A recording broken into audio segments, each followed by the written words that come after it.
यहाँ पर आप देखेंगे तो मैंने खोला हुआ है मझगांव डॉक शिप बिल्डर लिमिटेड और मैंने गार्डन शिप बिल्डर भी खोला हुआ है और यहाँ पर मैंने कोचिंग शिपयार्ड भी खोला हुआ है।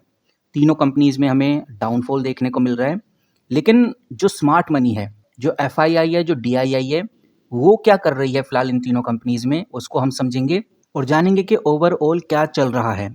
सबसे इम्पोर्टेंट मंडे को क्या होने वाला है, कौन सी कंपनी में हमें तेजी देखने को मिलेगी, किस कंपनी के ऊपर हमें नज़र बना के रखनी है और कौन सी वो खबर निकल के सामने आई है जो हमें पता होनी चाहिए। वन बाय वन करके समझते हैं। और यहाँ पर आप देखेंगे तो BW बिजनेस वर्ल्ड के द्वारा एक आर्टिकल पब्लिश किया गया है और इस आर्टिकल में बहुत क्लियर नजर आता है कि इंडिया का जो टारगेट है दुनिया का टॉप शिप बिल्डिंग हब बनाने में सबसे नंबर 1 पे रहना। अभी भारत जो फ्रैगेट करता है यानी जो भाड़ा देता है वो लगभग 6 लाख करोड़ से भी ज्यादा अमाउंट है जो कि बाहर भेजा जाता है और सरकार इसी भाड़े को यानी इसी कर्ज को बचाना चाहती है। सरकार ने पूरा फैसला कर लिया है कि तमिलनाडु में हम 2000 एकड़ पर एक मेगा पार्क बनाने जा रहे हैं और ये लगभग 30,000 करोड़ का प्रोजेक्ट रहने वाला है जो कि पूरे इकोसिस्टम को बदल के रख देगा। हालांकि ये जो प्रोजेक्ट है काफी लॉन्ग टर्म का है, काफी लंबे समय का है, लेकिन मझगांव डॉक शिप बिल्डर, कोचिंग शिपयार्ड या फिर ये जो गार्डन शिप बिल्डर कंपनी है, इन कंपनीज में इसका इम्पैक्ट हल्के हल्के दिखना स्टार्ट हो जाएगा। वही मैं आपको ये भी क्लियर करना चाहूँगा, अगर आप ये सोच रहे हैं कि भाई खबर तो बहुत पॉजिटिव है, इससे हमें मंडे को बड़ी तेजी देखने को मिल सकती है, तो ऐसा नहीं होने वाला। अगर मझगांव डॉक शिप बिल्डर, गार्डन शिप बिल्डर या कोचिंग शिपयार्ड में तेजी आएगी तो किसी और रीजन की वजह से आएगी, लेकिन इस खबर के चलते हुए तेजी नहीं आने वाली। बिकॉज ये जो प्रोजेक्ट है 5 से 10 साल का प्लान है, तो सडन जैकपॉट की तो उम्मीद नहीं है, लेकिन हाँ फोमो की वजह से हमें कल इन तीनों कंपनीज में तेजी देखने को मिल सकती है। अब सवाल यह आता है कि ये जो खबर मैंने आपके सामने रखी है, ये खबर है क्या, ये खबर क्या न्यूज़ है? क्योंकि ज़्यादातर जब भी कोई न्यूज़ ऑफिशियली आती है तो जो स्मार्ट मनी है वो सेल करती है, वो अपना प्रॉफिट बुक करती है। और जब रूमर होते हैं, जब अफवाहें होती हैं, तब स्मार्ट मनी एंट्री लेती है।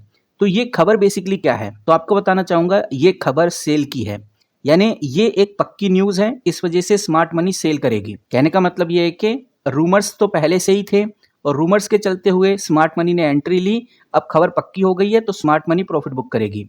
बट यहाँ पर प्रॉफिट बुक होता हुआ नजर आ नहीं रहा। ऑलरेडी स्टॉक्स काफ़ी तेजी से नीचे गिर चुके हैं। मझगांव डॉक शिप बिल्डर लगभग 4 से 4.5% नीचे गिर चुका है। इसी के साथ अगर आप गार्डन शिप बिल्डर को देखोगे तो वो भी लगभग 4 से 4.5% आपको गिरता हुआ नजर आएगा। कोचिंग शिपयार्ड भी आपको 4% तक गिरता हुआ इधर देखने को मिल रहा है। अब सवाल ये आता है कि भाई मंडे को क्या होने वाला है, कितनी हलचल इन कंपनीज में हमें देखने को मिलेगी। तो आगे बढ़ने से पहले मैं आपको ये क्लियर करना चाहूँगा, मझगांव डॉक शिप बिल्डर हो गया या कोचिंग शिपयार्ड हो गया, अब आगे क्या होगा, सबसे फास्ट, सबसे इजी और सबसे शॉर्ट में अगर आपको न्यूज़ चाहिए, अपडेट अगर आपको चाहिए, तो आप हमारे व्हाट्सएप ग्रुप को ज्वाइन कर सकते हैं, जिसका लिंक आपको इस वीडियो के फर्स्ट कमेंट बॉक्स में मिल जाएगा। अगर आप ग्रुप को ज्वाइन करते हैं तो अगला जो बिग मूव होगा वो आप मिस नहीं कर पाएंगे। नाउ अब वन बाय वन करके समझते हैं और सबसे पहले मझगांव डॉक शिप बिल्डर पे आ जाते हैं और सबसे इंपॉर्टेंट डेटा मैं आपके सामने रख देता हूँ। ये डेटा सबसे इंपॉर्टेंट है, जिसको हम वॉल्यूम बोलते हैं, और इधर से पूरी पिक्चर क्लियर हो जाती है। सबसे पहले प्राइस एक्शन की बात करें तो ओवरऑल मार्केट नीचे ही चल रहा है। आप बहुत अच्छे से जानते हैं वॉर सिचुएशन की वजह से 4.72% मझगांव डॉक शिप बिल्डर नीचे चला गया है। और अगर इसके टोटल वॉल्यूम की बात करें, NSE और BSE यानी कि ये कंबाइंड वॉल्यूम है, तो कंबाइंड वॉल्यूम निकल के सामने आ रहा है 19 लाख का। तो यहाँ पर आप स्मार्ट मनी का लॉजिक समझिए एक बार। पिछले महीने का जो एवरेज वॉल्यूम था वो 24 से 25 लाख था, आप इधर देख सकते हैं, ये रहा एक मंथ का एवरेज वॉल्यूम। और उस टाइम प्राइस बहुत तेजी से गिरा था, ऑलमोस्ट 5% नीचे गिर गया था। लेकिन अभी भी वॉल्यूम को अगर आप देखें तो वॉल्यूम में ज़्यादा डिफरेंस आपको देखने को नहीं मिलेगा। 24 लाख से वॉल्यूम घटकर सिर्फ 19 लाख पे ही आया है, जो कि बहुत बड़ा अंतर नहीं है। इसका मतलब बहुत साफ है कि नीचे के लेवल पे जब जब मझगांव डॉक शिप बिल्डर नीचे आ रहा है, बिग बायर्स हमें देखने को मिल रहे हैं, बिग बायर्स एंट्री ले रहे हैं। ये लैक ऑफ डिमांड का साइन है। और हमें ये भी नहीं भूलना चाहिए कि पिछले ही हफ्ते की बात है, लगभग 10 से 12% मझगांव डॉक शिप बिल्डर में तेजी आई थी, क्योंकि ग्लोबल टेंशन यानी कि US और ईरान की वजह से बहुत लोगों ने उम्मीद लगा रखी थी कि डिफेंस ऑर्डर में तेजी आ सकती है। इस वजह से मझगांव डॉक शिप बिल्डर ने पिछले हफ्ते 10 से 12% की ग्रोथ भी की। और आज की जो गिरावट है, ये गिरावट साफ इशारा करती है कि उस टाइम बड़े प्लेयर्स ने यानी FII DII ने बहुत बड़ी क्वांटिटी में प्रॉफिट बुक कर लिया, क्योंकि न्यूज़ तो आ गई थी, अब प्रॉफिट बुक भी हो गया। अब जब प्रॉफिट बुक हो गया तो यहाँ पर हमें वॉल्यूम गिरता हुआ नजर आ रहा है। तो अगर मझगांव डॉक शिप बिल्डर को लेकर बात करें तो सिर्फ आप एक चीज कर सकते हैं, वो है वेट एंड वॉच। आपको सिर्फ वेट करना है कि कब ये और सस्ता हो। फिलहाल अभी एंट्री लेने का कोई मतलब बनता नहीं है। नाउ अगली कंपनी की तरफ बढ़ते हैं, ये है गार्डन रिच शिप बिल्डर। और अगर मैं गार्डन रिच शिप बिल्डर का चार्ट आपके सामने रखूं तो यहाँ पर आप देखिए, और गार्डन रिच शिप बिल्डर का चार्ट देखकर एक बात तो साफ नजर आती है, ये मझगांव डॉक शिप बिल्डर के नक्शे कदम पर ही चल रहा है। फिलहाल कंपनी का जो प्राइस है, जो वॉल्यूम है, थोड़ा करेक्शन मोड में है। लगभग 4.73% का डाउनफॉल हमें गार्डन रिच शिप बिल्डर में भी देखने को मिला। शेयर प्राइस 2309 रुपीस में आपको देखने को मिल रहा है, और इसका करंट वॉल्यूम अगर आप देखेंगे तो 7 लाख का करंट वॉल्यूम है। वहीं अगर आप एक चीज नोटिस करेंगे तो आपको नजर आएगा कि जो डिलीवरी परसेंटेज है वो तेजी से बढ़ रहा है। वो चीज आप इधर ग्राफिकल रिप्रेजेंटेशन में भी देख सकते हैं। यानी कि सबसे बड़ा पॉइंट ही यही है कि एक महीने का अगर आप एवरेज देखेंगे तो उस टाइम डिलीवरी परसेंटेज 21% था, और एक वीक का अगर आप एवरेज देखेंगे तो डिलीवरी परसेंटेज 26% था, और कल का अगर आप डिलीवरी परसेंटेज देखेंगे तो 41% हो गया है। ये चीज आप याद रखिए, जब जब प्राइस गिरता है किसी भी कंपनी का और डिलीवरी परसेंटेज भी बढ़ रहा है, यानी प्राइस गिर रहा है लेकिन डिलीवरी परसेंटेज बढ़ रहा है, तो इसका मतलब साफ है बड़े इन्वेस्टर यानी स्मार्ट मनी डिप पर माल उठा रहे हैं। जैसे ही गार्डन रिच बिल्डर नीचे जाता है, एकदम माल उठा लिया जाता है स्मार्ट मनी के द्वारा। सेलिंग प्रेशर को स्मार्ट मनी पूरा सोख रहा है। यहाँ से पता चल रहा है कि स्मार्ट मनी धीरे धीरे इस कंपनी में घुस रही है। ऐसा इसलिए क्योंकि कंपनी के Q4 के रिजल्ट आने वाले हैं। Q3 में कंपनी ने जो धमाका किया था, 74% का प्रॉफिट दिखाया था, ऐसा धमाका फिर से देखने को मिल सकता है।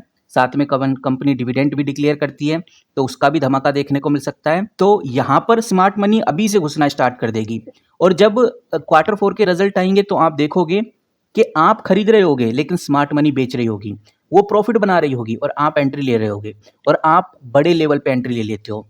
जब आप बड़े लेवल पे एंट्री लोगे तो आपको पछताना पड़ेगा। फिर आप बोलोगे कि हम जब भी एंट्री लेते हैं तो गिरता ही है मार्केट, हम जब भी खरीदते हैं तो गिरता ही है। लेकिन यहाँ पर आपको यही समझना है कि स्मार्ट मनी अभी एंट्री ले रही है।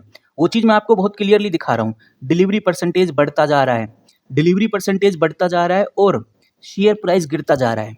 तो यहाँ पे यही समझने वाली बात है कि स्मार्ट मनी कब एंट्री लेती है। और जब खबर पक्की हो जाएगी, यानी Q4 तो आनी ही है, वो कंफर्म है, और जैसे Q4 आएंगे इस कंपनी में तेजी आएगी, और वो टाइम होगा सेलिंग का, वो टाइम खरीदने का नहीं होगा। तो यही चीज़ है जो आपको ध्यान रखकर चलनी है। यानी कि आप ये समझ के चलिए, जब आम लोग डर कर बेच रहे हैं तब बड़े प्लेयर चुपचाप एक्यूमुलेट करते हैं, एक्यूमुलेशन पे चले जाते हैं, यानी धीरे धीरे खरीदते हैं। जो यहाँ पर हमें दिख भी रहा है कि डिलीवरी परसेंटेज 21% से सीधा बढ़कर 41% हो गया है। ये एक बड़ा हिडन सिग्नल है जो आप मान के चलिए। वहीं बात करते हैं अगली कंपनी यानी कोचिंग शिपयार्ड की। कोचिंग शिपयार्ड में चलिए देखते हैं कि बेसिकली क्या कंसेप्ट चल रहा है।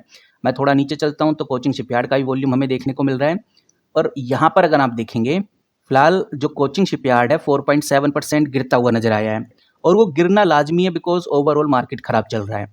ये जो वॉर चल रही है जिसकी वजह से तीनों कंपनीज में डाउनफॉल है। लेकिन यहाँ पर भी सेम वही सिनेरियो है जो मैं आपको बताना चाह रहा हूँ। यहाँ पर आप देखिए, एक महीने पहले, एक महीने का एवरेज देखेंगे तो जो डिलीवरी परसेंटेज कितना था, 24%।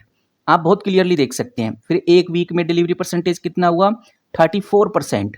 और यस्टरडे यानी कल का डिलीवरी परसेंटेज आप देखिए 44%, और आज का भी अगर आप डिलीवरी परसेंटेज देखेंगे तो 44%।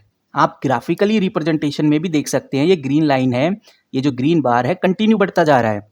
इसका मतलब आप समझिए कि जैसे ही प्राइस गिर रहा है स्मार्ट मनी माल उठा रही है, प्राइस गिर रहा है स्मार्ट मनी माल उठा रही है। यानी कि स्मार्ट मनी को ये भी पता है कि ये जो कंपनी आज जिस प्राइस पॉइंट पे मिल रही है ये आगे हमें देखने को नहीं मिलेगी। इनफैक्ट गाइज यहाँ पर जो डिलीवरी परसेंटेज है वो डबल हो गया, 24% से सीधा बढ़कर 44% हो गया है। हमें कोचिंग शिपयार्ड को लेकर ये बात भी नहीं भूलनी चाहिए कि कोचिंग शिपयार्ड, मैं आपको दिखाना चाहूँगा, मैं ऊपर ले चलता हूँ कोचिंग शिपयार्ड के डेटा के अंदर। ये आप चीज़ नोटिस करिए, कोचिंग शिपयार्ड जो 52 वीक हाई है, 52 वीक हाई कितना है कोचिंग शिपयार्ड का, 2545, और अभी कोचिंग शिपयार्ड कितने में हमें देखने को मिल रहा है, 1444, और यहाँ पर आप देखेंगे तो 1385 पे आपको देखने को मिल रहा है। यानी 52 वीक हाई के लगभग 45% कोचिंग शिपयार्ड आपको नीचे देखने को मिल रहा है। ऊपर से जो वॉल्यूम है वो इतना स्ट्रॉन्ग है जो बहुत क्लियर इशारा कर रहा है कि सही टाइम है घुसने का, ये आप समझ के चलिए। लेकिन एक रिटेल इन्वेस्टर की सबसे बड़ी प्रॉब्लम ही ये है कि जब तक वो न्यूज़ ऑफिशियली नहीं देख लेता तब तक वो एंट्री नहीं लेता, उसको समझ में नहीं आती भैया चल क्या रहा है। जिस दिन न्यूज़ ऑफिशियली कंफर्म हो जाएगी तो ये लोग जो आज खरीद रहे हैं बेचेंगे और वहीं आप फंसोगे। No doubt guys, Cochin Shipyard के प्रॉफिट में आपको थोड़ा सा डिप जरूर देखने को मिलेगा, लेकिन इस कंपनी का ऑर्डर बुक अभी भी स्ट्रांग है। अभी भी कंपनी के पास अच्छे खासे कॉन्ट्रैक्ट्स और डील हैं। कह सकते हैं कि स्टॉक प्राइस जो आज कंपनी में देखने को मिल रहा है अपने टॉप हाई से लगभग 45% सस्ता मिल रहा है। वहीं डिलीवरी परसेंटेज भी तेजी से बढ़ रहा है, जो कि ओवरऑल पॉजिटिव साइन है। अब आप किस तरह से देखते हैं वो भी हमें कमेंट करके बता सकते हैं। बाकी आपकी क्या राय है वो भी हम जानना चाहेंगे। और अगर आप इसी तरह से जुड़े रहना चाहते हैं चैनल के साथ, लेटेस्ट अपडेट, लेटेस्ट खबरों को देखना चाहते हैं, तो चैनल को सब्सक्राइब करके जरूर रखिए। हमारे व्हाट्सएप ग्रुप को ज्वाइन करने के लिए इस वीडियो के फर्स्ट कमेंट बॉक्स में आपको लिंक मिल जाएगा। मिलते हैं किसी नई वीडियो के साथ, तब तक के लिए take care and good bye.